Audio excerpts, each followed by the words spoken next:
জায়েদ বলে, বাবা আর কি দিবেন? কই বাড়ি যদি যাও আমার সমুদয় সম্পদ তোমারে দেয়া দিব, আমার যত গবাদি পশু আছে সব কিছুর মালিক তুমি হয়ে যাইবা, ঘর বাড়ির মালিক তুমি হইবা। তোমার মক্কার ভিতরে একটা তোমার নামে ঘর নাই, তুমি মুহাম্মাদের গোলাম হয়ে থাকো জায়েদ।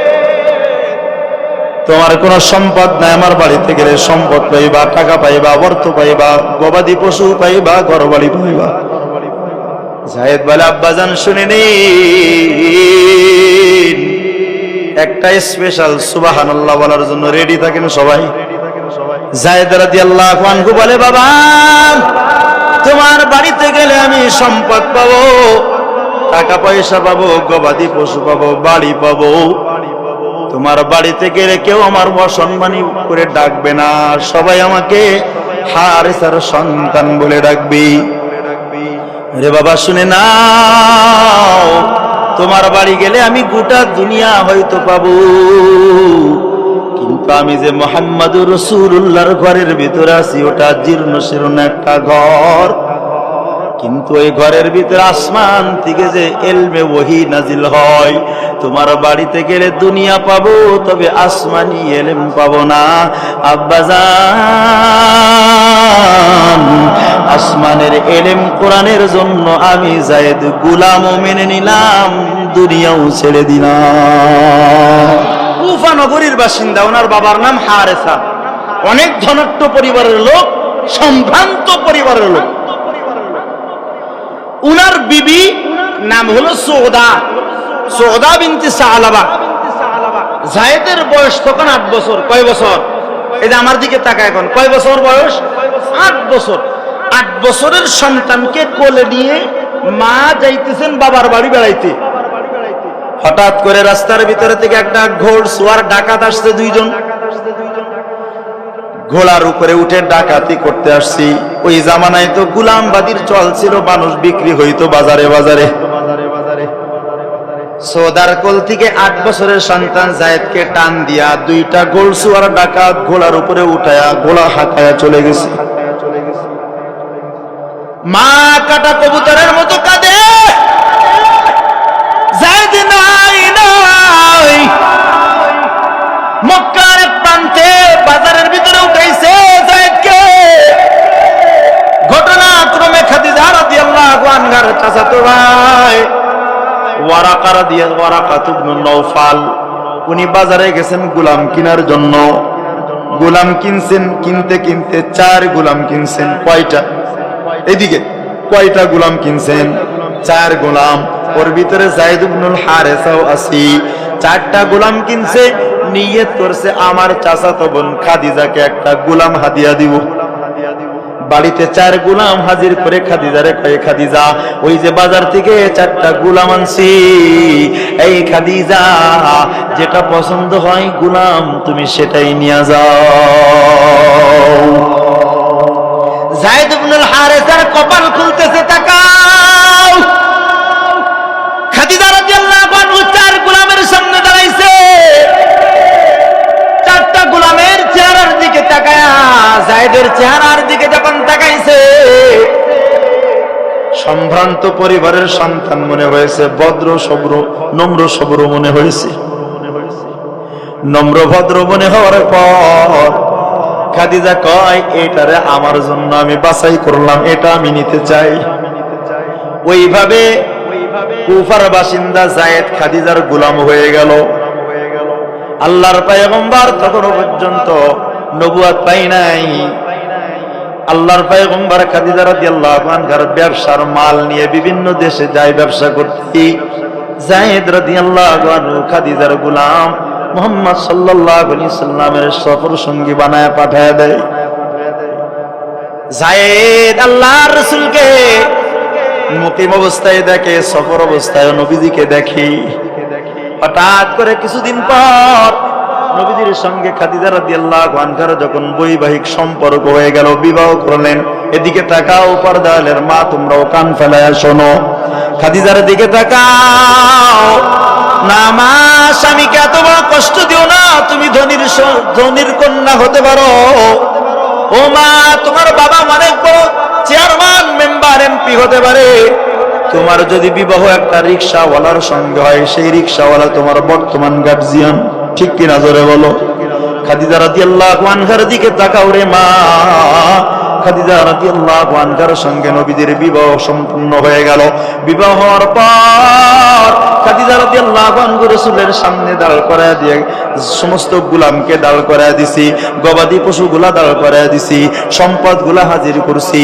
হাজির করে কই, ইয়া রাসূলুল্লাহ মুহাম্মদ, ও আমার স্বামী, আমি খাদিজার দুনিয়ার ভিতরে যত সম্পদ আছে, সমস্ত সম্পদের মালিক এখন থেকে আপনি মুহাম্মদ হয়ে গেছেন। ওইভাবেই যায়েদ রাদিয়াল্লাহু আনহু রাসূলের কাছে গোলাম হয়ে আসছে। এবার গোলাম হওয়ার পর রাসূল বলেন, গোলামবাদীর দিকে তাকায় বলে, এই গোলামের দল, তোমরা যারা এতদিন খাদিজার গোলাম ছিলা, এখন তোমরা আমি খাদিজার স্বামী, আমার মালিক, আমার মালিকানার ভিতরে আসছো। ও গোলামের দল, শোনো, আমি মুহাম্মদ তোমাদের সবাইকে আজাদ আর মুক্ত করে দিলাম। ইচ্ছা হলে আমার কাছেও থাকতে পারো, ইচ্ছা হলেও তোমরা বাড়িতে যাইতে পারো। কিন্তু যায়েদ তো 8 বছর বয়সের সময় হারায় গেছে, বাড়ি কোথায় জানে না, ঘর কোথায় জানে না, কোথায় যাবে যায়েদ? নবীদের আখলাক আর চরিত্র দেখছে। যে ব্যক্তি গোলামের মালিক হওয়ার সঙ্গে সঙ্গে গোলামটা আজাদ বানায় দেয়, ওটা তো সাধারণ কোনো মানুষ না। যায়েদ রাদিয়াল্লাহু আনহু নবীর থেকে যায় নাই, নবীর কাছেই রয়ে গেলেন। নবীর কাছে রয়ে যাওয়ার পর পয়গম্বর যখন নবুয়ত পাইলেন, নবুয়ত পাওয়ার পর গোলামদের ভিতরে সর্বপ্রথম ইসলাম গ্রহণ করেছেন, নাম হলো যায়েদ ইবনুল হারিসা। জোরে বলেন সুবহানাল্লাহ। এবার তাকাও, নবীজি যেখানেই যায় যায়েদ ওখানেই যায়। ওই যে কুফা নগরীতে কুফার বাসিন্দারা নবীজিকে মারছিল, ওই সময় কুফার ভিতরে নবীজির একমাত্র সফর সঙ্গী ছিল, তিনি হলেন যায়েদ ইবনুল হারিসা। নবীজির গায়ের ভিতরে বড় বড় 3 কোনা পাথর ঢুকে গেছে। যায়েদ বলে, আমি আঙ্গুল দিয়া যখন পাথরগুলা নবীর গা থেকে বের করে দিতাম, ফিনকি দিয়া দিয়া রক্ত নবীজির সামনে শরীর থেকে পড়তো আমার সামনে। কোন জায়গায় নবীজিকে একা ছাড়াই নাই যায়েদ, যেখানেই যায় যায়েদ ওইখানেই নবীর সঙ্গে। হজের মৌসুম চলে আসলো, মুহাম্মদ সাল্লাল্লাহু আলাইহি ওয়াসাল্লামের সঙ্গে একটা মাত্র গোলাম আছে, আজাদকৃত গোলাম, আজাদ হওয়া গোলাম যায়েদ ইবনুল হারিসা। কুফা নগরী থেকে কিছু মানুষ আসছে মক্কাতুল মুকাররমার ভিতরে হজরত পালন করার জন্য। এসে দেখে মক্কার ভিতরে একটা মানুষ নিয়ে বড় আলোচনা হয়, এই তোমরাও একটা পাগল আছে আব্দুল্লাহর বেটা মোহাম্মদ, খবরদার তার সামনে যাও না, তার কথা শোনো না। মানুষকে যখন নিষেধ করলো, মানুষ বেশি আগ্রহ হইল। কুফার ওই বাসিন্দাগুলোও নবীজিকে দেখতে গেল, যায় দেখে পয়গম্বরের চেহারা কত সুন্দর। নবীজির পাশে দাঁড়ায় বসে আছেন একটা মাত্র লোক, তার নাম হলো যায়েদ ইবনুল হারিসা। কুফার মানুষগুলা যায়েদ রাদিয়াল্লাহু আনহুকে চিনে ফেলাইলেন, এটা তো হারিসার সন্তান, এটা তো অমুক বংশের সন্তান। তারা যদি পায়ের পা দেখতো, পা, এই যে পা আছে না, পায়ের ছাপও যদি দেখতে পাইতো, মক্কার মানুষেরা বলতে পারতো এটা কোন গোত্রের মানুষের পায়ের ছাপ। তো ওরা চিনে ফেলাইছেন যায়েদকে। যায়েদকে চিনে ওরা যখন বাড়িতে চলে গেছেন, বাড়িতে যাওয়ার পর হারিসাকে ডাক দিয়া কয়, হারিসা, তোমার সন্তান যায়েদকে মক্কার ভিতরে মুহাম্মদের গোলাম হয়ে বসে থাকতে দেখছি। হারিসা আর মোটেও দেরি করে নাই, নিজের একটা ভাই কিনিয়া অর্থ সম্পদ নিয়া মক্কার ভিতরে আসছে। আসল ঘটনায় চলে আসছি, মনোযোগ দেন, গভীর মনোযোগ দিয়া শোনেন। হারিসা মক্কার ভিতরে এসে বলে, আব্দুল্লাহর বেটা মুহাম্মদ কোথায়? মানুষ দেখায় দিল, ওটার নাম মুহাম্মদ সাল্লাল্লাহু আলাইহি ওয়াসাল্লাম। হারিসা গিয়ে নবীজিকে বলে, ও মুহাম্মদ, তোমার কাছে আমার সন্তান যায়েদ আছে? জি আছে। আমি তার বাবা হারিসা, আমি আমার যায়েদকে ফিরায় দিতে চাই, আমার যায়েদকে আমার কাছে ফিরাইয়া দিন। নবীজি বলেন, ফিরায় নিবেন, তাদের সমস্যা কি? আমি তো যায়েদকে যেদিন মালিক হয়েছি, যায়েদের গরদানের মালিক যেদিন হয়েছি, ওই দিন তাকে আজাদ করে দিয়েছি।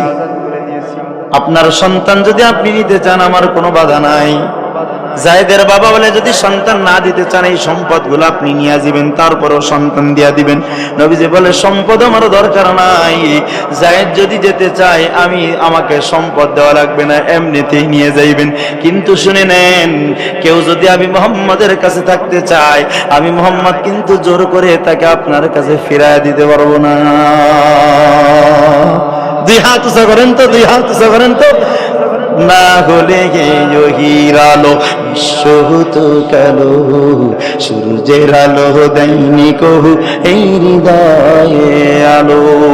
গল্প বলি শোনো প্রিয় নবীজির, শ্রেষ্ঠ মানব যিনি এই ধরনীর, শ্রেষ্ঠ মানব যিনি এই ধরনীর। আল্লাহু আকবার। গান যায়েদ রাদিয়াল্লাহু আনহুকে নবীজি ডাকতে পাঠাইলেন।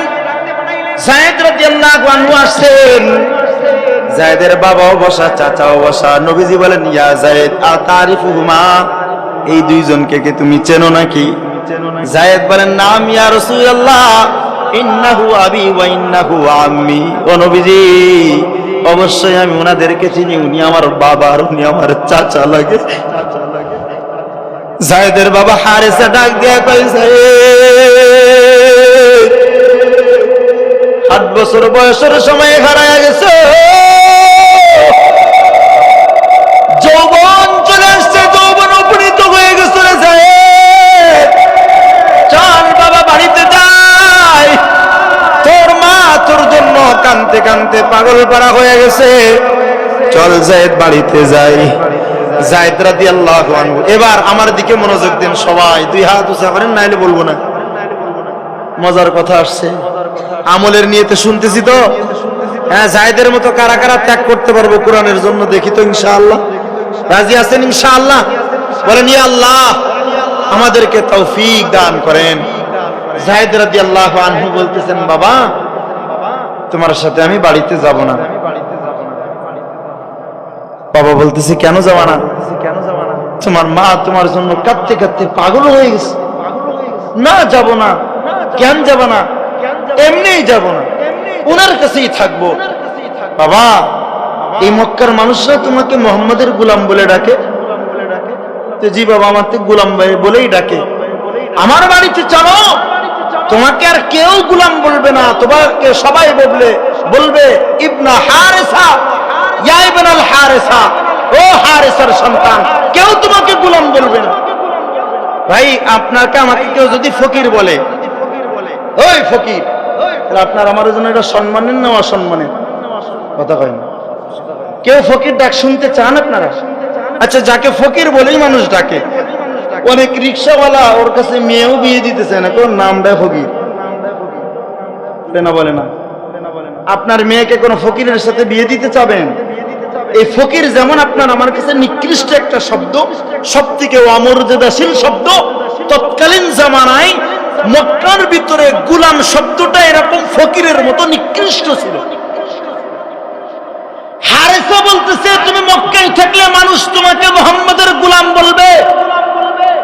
তুমি যদি কুফা নগরীতে আমার বাড়িতে যাও সাহেব, কেউ তোমার আর গোলাম বলার হিম্মত করবে না। আমরা সম্ভ্রান্ত পরিবারের সন্তান। যায়েদ বলে, বাবা আর কে দিবেন? কই, বাড়ি যদি যাও আমার সমুদায় সম্পদ তোমারে দেয়া দিব। আমার যত গবাদি পশু আছে সব কিছুর মালিক তুমি হয়ে যাইবা, ঘর বাড়ির মালিক তুমি হইবা। তোমার মক্কার ভিতরে একটা তোমার নামে ঘর নাই, তুমি মুহাম্মাদের গোলাম হয়ে থাকো যায়েদ। তোমার কোনো সম্পদ নাই, আমার বাড়িতে গেলে সম্পদ পাইবা, টাকা পাইবা, অর্থ পাইবা, গবাদি পশু পাইবা, ঘর বাড়ি পাইবা। যায়েদ বলে, আব্বাজান শুনে নিন, একটা স্পেশাল সুবহানাল্লাহ বলার জন্য রেডি থাকেন সবাই। যায়েদ রাদিয়াল্লাহু আনহু বলে, বাবা তোমার বাড়িতে গেলে আমি সম্পদ পাবো, টাকা পয়সা পাবো, গবাদি পশু পাবো, বাড়ি পাবো। তোমার বাড়িতে গেলে কেউ আমার অসম্মানী করে ডাকবে না, সবাই আমাকে হারেসার সন্তান বলে ডাকবি। রে বাবা শুনে নাও, তোমার বাড়ি গেলে আমি গোটা দুনিয়া হয়তো পাবো, কিন্তু আমি যে মুহাম্মাদুর রাসূলুল্লাহর ঘরের ভিতরে আছি ওটা জীর্ণ শীর্ণ একটা ঘর, কিন্তু ওই ঘরের ভিতরে আসমান থেকে যে ইলমে ওহী নাজিল হয়, তোমার বাড়িতে গেলে দুনিয়া পাবো তবে আসমানি ইলম পাবো না। আব্বাজান, আসমানের ইলম কোরআনের জন্য আমি যায়েদ গোলামও মেনে নিলাম, দুনিয়াও ছেড়ে দিলাম। রাসূল বলেন যায়েদ যাইবা না? বলে না। কেন যাইবা না? 2 নম্বর আরেকটা সুবহানাল্লাহ বললেন। যায়েদ রাদিয়াল্লাহু আনহু বলে পয়গম্বর, আপনার পরে দুনিয়ার অন্য কোন মানুষ আমার কাছে প্রিয়ারা না, আপনার পরে আর কাউকে আমি আমার গার্জিয়ান বানাইতে পারি না, আপনি আমার সত্যিকার মহব্বতী পয়গম্বর, আপনার উপরে আমি দুনিয়াতে আর কাউকে প্রাধান্য দিতে পারি না। এতদিন মক্কার মানুষেরা যায়েদকে ডাকতো ইয়া গুলামা মুহাম্মদ, শব্দটা মনে রাখবেন, ইয়া গুলামা মুহাম্মদ, ও মুহাম্মাদের গোলাম। এই কথা যখন যায়েদ বলছে আপনার পরে আমি দুনিয়াতে আর কাউকে প্রাধান্য দিব না, আমি গোলামের জিনজির গলায় রাখলাম কিন্তু কোরআন ছাড়বো না। কি ছাড়বো না বলেন না? গোলামের জিনজির গলার ভিতরে পড়লাম, কোরআন ছাড়বো না। এবার রসুলের 1 নাম্বার আল্লাহ কৃতজ্ঞ না অকৃতজ্ঞ? কথা কয় না। এবার প্রতিদান দেখেন, যায়েদের প্রতিদান দেওয়া শুরু হয়েছে। নবীজি জায়গায় বসলেন, যায়েদের হাতটা এভাবে ধরে কাবার চত্বরে নিয়ে বলতেছে ইয়া আহলা মক্কা লা তাদউ যায়দান ইবনে গুলামা মুহাম্মদ বল দুউ ইবনা মুহাম্মদ। ও মক্কার মুশরিকের দল, ও মক্কার বাসিন্দারা, ও আমার সাহাবীরা, শোনো যে যায়েদ কোরআনের জন্য গোলামের জিনজির করেছে, আমি রাসূল প্রতিদান 1 নম্বর দিলাম। আজ থেকে মক্কাবাসী কেউ তোমরা আমার যায়েদকে গোলাম বলে ডাকবা না, আজকের পর থেকে আমার যায়েদকে মুহাম্মাদের সন্তান বলে ডাকবা। আজ থেকে যায়েদ আমার গোলাম না, আমার সন্তান। ওই জামানায় পালক পুত্রকে নিজের ঔরসজাত সন্তান মনে করা হতো। সুবহানাল্লাহ কবে কইবেন? তার মানে রাসূলকে গ্রহণ করার দ্বারা, কোরআনকে গ্রহণ করার দ্বারা ওই জাহালাতের নিয়ম আর প্রথার মাধ্যমে আল্লাহ পাক যায়েদ রাদিয়াল্লাহু আনহুকে নবীর সন্তান বানায়া দিলেন। 2 নাম্বার ওই যে কথাটা বলেছিলাম, 100 লক্ষ সাহাবী, কারোর নাম কোরআনের ভিতরে নাই। কারোর নাম? একজন সাহাবীর নাম আছে। কোন সাহাবী? ফালাম্মা কাদা যায়দুম মিনহা, ফালাম্মা কাদা, এদিকে তাকাও, ফালাম্মা কাদা যায়দুন, কয় অক্ষর?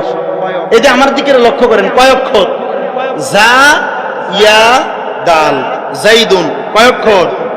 3 অক্ষর। 3 অক্ষর। আল্লাহ পাক যায়েদকে বুঝায়, যায়েদ আমার কোরআনের জন্য গোলামের জিনজির পরশ গলার ভিতরে। এই যায়েদ, তুমি তো গোলাম না, আমি আল্লাহর কাছে তুমি যায়েদ, তুমি গোলাম না। আর একটা এখানে বড় মজাদার কথা আছে, কিন্তু আমি সময় কম, এই জন্য ভিতরে ঢুকতে পারলাম না।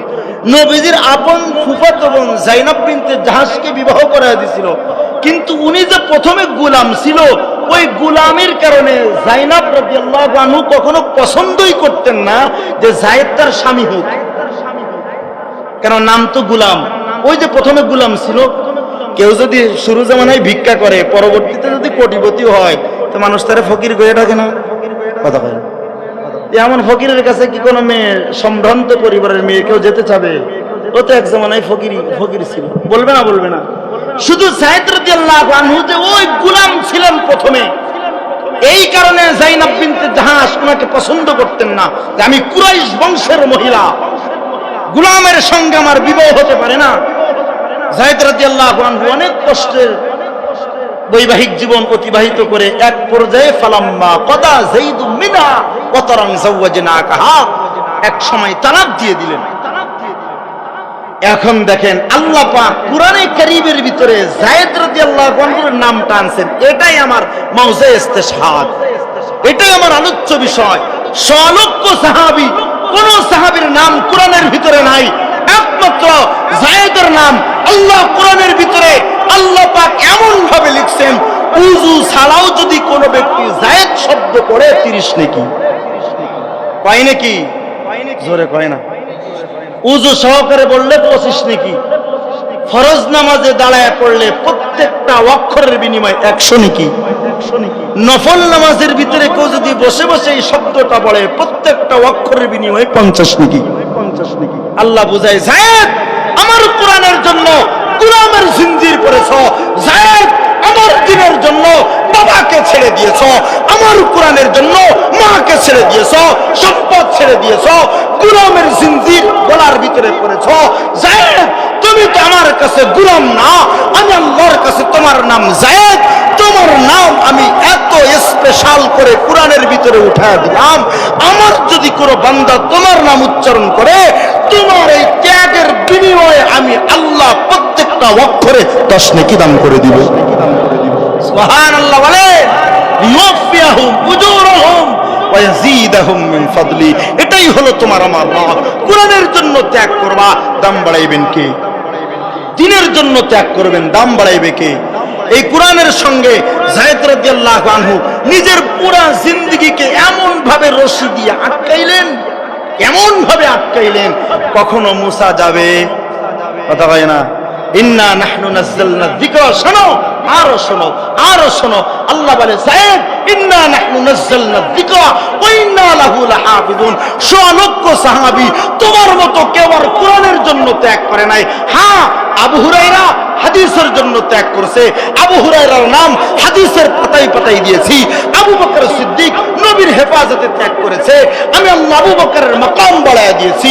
শুনে নাও, তুমি যায়েদ আমার কোরআনের জন্য ত্যাগ করেছো, আমি আল্লাহ এমন ভাবে তোমার নামকে হেফাজত করছি। ইন্না নাহনু নাযালনা যিকরা, এই আয়াত আমি আল্লাহ নাজিল করেছি। কিয়ামত পর্যন্ত কেউ তোমার নাম যায়েদ ছাড়া অন্য কিছু ডাকবে না। আল্লাহু আকবার খান। এই হলো আপনার আমার রব, কৃতজ্ঞ রব। কে কে চান কোরআনের সাথে আপনার আমার নামটা মজবুতের সাথে থাকবে? আল্লাহু আকবার। রাসূল বলেন, উগদু আলিমান, পাল্লা আলেম হও, আও মুতাআল্লিমান, তাহলে আলেমের ছাত্র হও, কোরআনের ইলমের ছাত্র হয়ে যাও, আও মুঈনান, না পারলে সহযোগীর হাত বাড়ায় দাও, সহযোগিতার হাত বাড়ায় দাও, আও মুহিব্বা, এটাও যদি তোমার সম্ভব না হয় তো অন্তর তো আমি দিছি, ইলমকে মহব্বত করো, কোরআনকে মহব্বত করো, আলেমকে মহব্বত করো, তাহলেই তুমি সফলতা অর্জন করবে। ওয়ালা তাকুনু খামিসা, 5 নম্বরে দলভুক্ত হয়ো না। 5 নম্বর হলো আনতাবগাদাল ইলমা ওয়া আহলাহু, কোরআন অপছন্দ করা, কোরআন ওয়ালাকেও অপছন্দ করা। এজন্য ভাই, কোরআনের জন্য যায়েদ যেমন ত্যাগ করেছে, আমরা কারা কারা তৈরি আছি দেখি। জিহাদ কিছু করতে হবে এবার। কারা কারা যায়েদের মতো রাজি আছেন ইনশাআল্লাহ?